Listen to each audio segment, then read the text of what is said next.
Bien, bonjour. Merci beaucoup.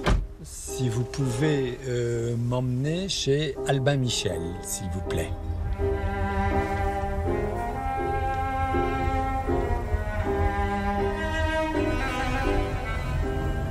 Ce qui a retenu mon attention, c'est la seconde lecture de Saint Paul à Timothée.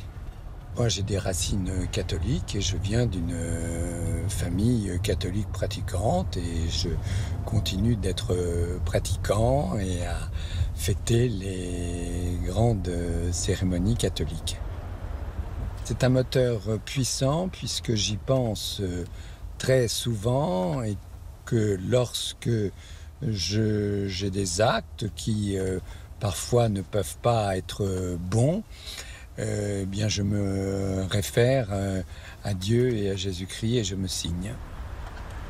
Dans la vie de Jésus, ce qui m'a guidé en particulier, c'est bien sûr ce qu'il a fait à l'égard des pauvres et tout ce qui concerne le vendredi saint et la résurrection.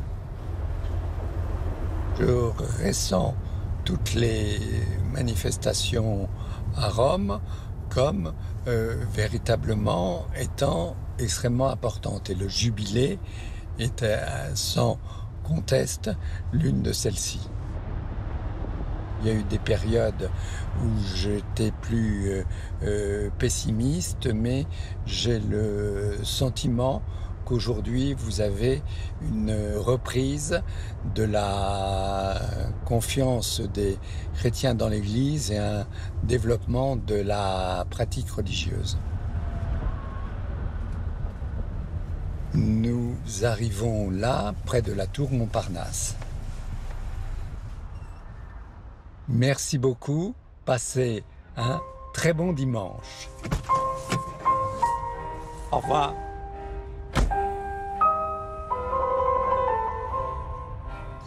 Et retour en direct de Rome après la parole inattendue de Jean-Pierre Jouyet, ancien secrétaire général de l'Élysée. Je vous conseille son dernier livre passionnant, L'ombre du général de Gaulle. Ses successeurs qu'ont-ils fait de son héritage? Une question d'actualité. Dimanche prochain, après le jubilé, nous évoquerons un autre grand événement de l'Église universelle, le synode sur la synodalité, ou comment mieux partager le pouvoir dans l'Église. Un an après la fin de ce grand rendez-vous, nous en parlerons avec une historienne, Agnès Desmassières. La messe sera ensuite célébrée à Domfront, c'est en Ille-et-Vilaine, dans une communauté à fond dans cette démarche synodale. Je vous souhaite de passer un beau dimanche et une belle semaine.